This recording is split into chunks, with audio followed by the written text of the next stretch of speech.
Hello दोस्तों, नमस्कार। मैं डॉक्टर सुरेंद्र प्रसाद खंसली, ज्योतिष आचार्य। आज की इस नवीनतम श्रृंखला में आप सभी लोगों का स्वागत है।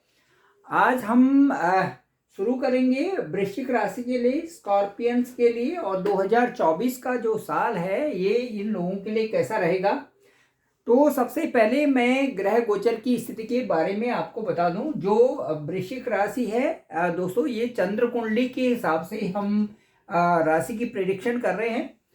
यहाँ पर जो है चंद्र कुंडली के हिसाब से 8 अंक है और ये बताता है वृश्चिक राशि को। इसके ठीक जो चतुर्थ भाव में है वहाँ पर गोचर है, शनि का गोचर है, और पूरे साल भर शनि यहीं पर रहेंगे। जैसे कि मैंने कहा है आपको कि शनि एक हाउस में 2.5 साल रहते हैं।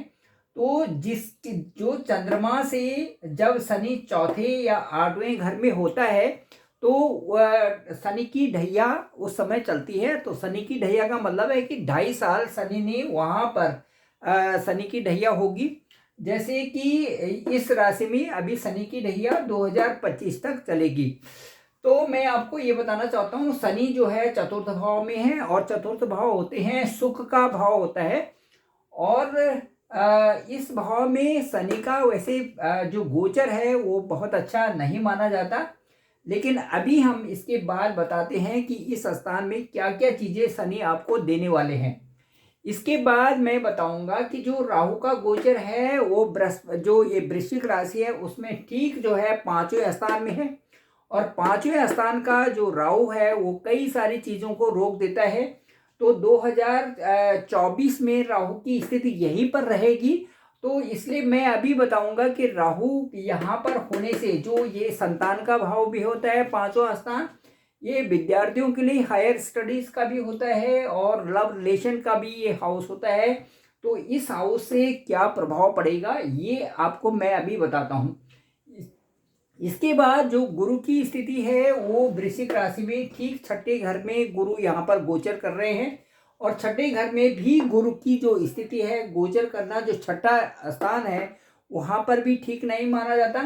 लेकिन मैं अभी आपसे कहूँगा कि यहाँ से गुरु जो ट्रांजिट करेंगे 26 अप्रैल के बाद जो है सप्तम भाव में रहेंगे। और जो त्रिकोण के मालिक हैं, देखो यहाँ पर जो दूसरा स्थान है और जो ये 5वां स्थान है इसके मालिक हैं गुरु, और वो संचरण करेंगे ठीक 26 अप्रैल 25 अप्रैल के बाद सप्तम भाव में।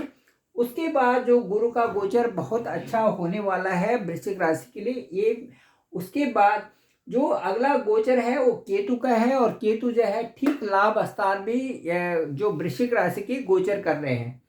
आइए अब हम शुरू करेंगे सबसे पहले राहु के बारे में कि राहु क्या कहने वाले हैं। तो मैं सबसे पहले आपको बताऊंगा कि जो राहु की स्थिति है, राहु ठीक इस समय गोचर कर रहे हैं वृश्चिक राशि में 5म स्थान में। तो 5म स्थान में काफ़ी जो है मेहनत करने में भी काफ़ी मेहनत करनी पड़ेगी जातक को, और उसके साथ साथ में काफ़ी दिक्कतें भी आ सकती हैं। और वर्ष में राहु जो है यहीं पर रहेगा, इसलिए चूंकि राहु का 1-5-9 का रिलेशन बनता है, तो एक जो है हमारा मन और मस्तिष्क होता है उस पर भी राहु से फर्क पड़ेगा। और जो क्रोध और आलस्य की संभावनाएं बन सकती हैं। तो इसलिए जो है आप इस वर्ष में सावधानी पूर्वक अपना समय निकालें तो ज़्यादा अच्छा रहेगा। इसके साथ साथ में मैं ये कहना चाहूँगा कि इस वर्ष में आप जो है राहु की शांति के लिए जो भी जप हैं और दान हैं वो जरूर करें, ताकि जो है राहु का जो पूरे साल का जो संचरण है उसमें शांति पाठ करके राहु की दशा को ठीक किया जा सके। अब मैं बताऊंगा दोस्तों आपको कि जो सैटर्न का गोचर है, इसके बाद राहु के बाद सैटर्न का जो गोचर है वो 4th हाउस में है। और 4th हाउस में जो शनि है वो क्या कहते हैं, तो मैं ये बताना चाहूँगा कि शनि अपनी राशि में वहाँ पर तो है, लेकिन साथ साथ में मैं ये बताना चाहूँगा कि शनि का भी गोचर 4थे भाव में अच्छा नहीं माना जाता। लेकिन मैं क्योंकि वहाँ पर जो 11 अंक है, और 11 अंक का मतलब है कि शनि वहाँ पर अपनी राशि में विद्यमान है, इसलिए प्रॉपर्टी से संबंधित लाभ होगा। और शनि की दृष्टि, तीसरी दृष्टि जो है वहाँ से 1, 2, 3, और ये है शत्रु भाव में। तो शत्रु भाव में होने से जो आपके कोई डिस्प्यूट्स चल रहे हैं तो उसमें आपको जो है विजय प्राप्त होगी, शत्रुओं का विनाश होगा, और जो रोग हैं उनसे भी थोड़ा सा आपको जो है ठीक होंगे। और साथ साथ में थोड़ा सा जो वहाँ पर सबसे जो ऐसी स्थिति है वो ये है कि सैटर्न की सप्तम दृष्टि जो है आपके राजकीय जो काम काज है, जो आपका बिजनेस है या जो आपकी नौकरी है वहाँ पर है, तो उससे वो जरूर वो हाउस प्रभावित होगा, क्योंकि शनि की दृष्टि सीधे बिजनेस हाउस में है। तो ये है। और इसके साथ साथ में जो छठे स्थान में गुरु बैठे हुए हैं पंचम भाव की स्वामी बन करके, और जो कि दूसरे और पंचम हाउस के लॉर्ड हैं वो छठे हाउस में बैठ गए, तो इसलिए थोड़ी सी अदालती मामलों में वो समझौता कराएंगे। और दूसरा जो है इसके बाद मैं ये बताऊंगा कि जब ये इस तरह की स्थिति यहाँ पर बनी हुई है, तो राहु का संचरण और शनि का जो मैंने आपको बताया, उसके बाद हम आते हैं गुरु के लिए। और गुरु जो है इस समय ठीक दूसरे और पंचम हाउस के लॉर्ड हैं, बैठ गए हैं वो ठीक जो है छठे हाउस में।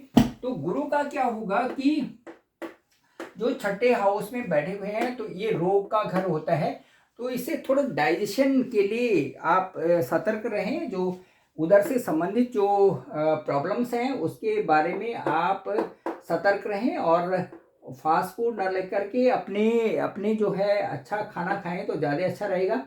उसके साथ साथ मैं गुरु का जो यहाँ पर गोचर है उसके बारे में बताऊंगा कि जो धन स्थान के और जो ये त्रिकोण स्थान, जो ये पंचम स्थान है, इनके जो स्वामी हैं इनकी दृष्टि यहाँ से होगी, ये होगी ठीक 12वें स्थान पे। और 12वां स्थान जो होता है ये खर्चे का स्थान होता है। तो यहाँ पर होने से गुरु की जो दृष्टि है वो 12वें स्थान पर होगी, तो खर्चा आपका बना रहेगा। और ये अप्रैल तक जो है खर्चे की संभावना है, पैसा आएगा भी लेकिन पैसा खर्च भी होगा। दूसरा मैं बताऊंगा कि जो यहाँ पर जो बच्चे, जो ये राहु का संचरण है, यहाँ से गुरु यह इस भाव के मालिक हैं, पंचम स्थान के छठे स्थान में आ रखे हैं, तो थोड़ा पढ़ाई में भी माइंड डाइवर्ट हो सकता है, और बहुत अच्छी रीच वहाँ पर नहीं बनेगी, असंतुष्टता बनी रहेगी। साथ साथ में जो मैं बताऊंगा कि गुरु का जो गोचर छठे भाव में है वो काफ़ी हद तक जो लव रिलेशन के लिए वो भी ठीक नहीं है, संतान की प्लानिंग वालों के लिए भी ठीक नहीं है, और जो जिनका जो शादी सेटलमेंट हो रखी है उनके लिए भी गुरु का जो ये गोचर है छठे स्थान में वो अच्छा भाव नहीं बता रहा है, अच्छा समय नहीं बता रहा है। अब मैं ये बताऊंगा कि गुरु का गोचर जब ठीक यहाँ पर 25 अप्रैल के बाद सप्तम स्थान में होगा तो ये बहुत अच्छा है, क्योंकि दूसरे और पंचम स्थान के जो स्वामी है जब सप्तम में बैठेंगे तो ये केंद्र भाव में आ जाएंगे, और केंद्र भाव में आने से यहाँ पर आने से क्या होगा, तो 3 4 5 ये देखिए लाभ स्थान में गुरु की दृष्टि होगी, और उसके बाद लग्न में दृष्टि होगी। तो इससे क्या होगा, नेम एंड फेम बढ़ेगा, और आपके सारे काम जितने भी काम है वो सफल हो जाएंगे, क्योंकि सप्तम और पंचम का रिलेशन होता है, नवम का रिलेशन होता है, और लग्न का रिलेशन होता है। तो इससे क्या होगा कि जिन लोगों की शादी नहीं हुई है वो ठीक अब जो है अप्रैल के बाद उनके योग बनते हैं। साथ साथ में लव रिलेशन वालों के लिए भी ठीक है, और स्वास्थ्य के लिए भी ठीक है, और साथ साथ में चूंकि त्रिकोण के स्वामी हैं इसलिए लाभ स्थान पे दृष्टि है, लाभ भी अच्छा होगा, उत्तम समय में रहेगा, विद्यार्थियों के लिए उत्तम समय होगा, और किसी अवार्ड मिलने की भी संभावना इसमें बनेगी। तो वृश्चिक राशि वालों के लिए मैं ये कहूँगा कि केवल वो राहु का जो गोचर है उस पर जरूर ध्यान दें, और अपना समय किसी प्रकार से खराब न करें, क्योंकि राहु जो है छल वाला ग्रह होता है, और इसकी माइंड डाइवर्ट करके किसी तरह से भी परेशानी में वो डाल सकते हैं। इसीलिए राहु का संचरण पंचम स्थान में होने से एक तो पढ़ाई पर असर करेगा, दूसरा कि किसी प्रकार से एक्स्ट्रा अफेयर्स वाली स्थिति बन सकती है। इसलिए सभी जातकों के लिए मैं ये कहना चाहूँगा कि राहु का संचरण जब भी पंचम स्थान में होता है तो अपने दिमाग से, बुद्धि विवेक से काम लेना चाहिए, और किसी भी प्रकार से जो ऐसी स्थितियाँ आती हैं उनसे जो है अपने इष्ट का ध्यान करके और अपने सही रास्ते पर चलना चाहिए।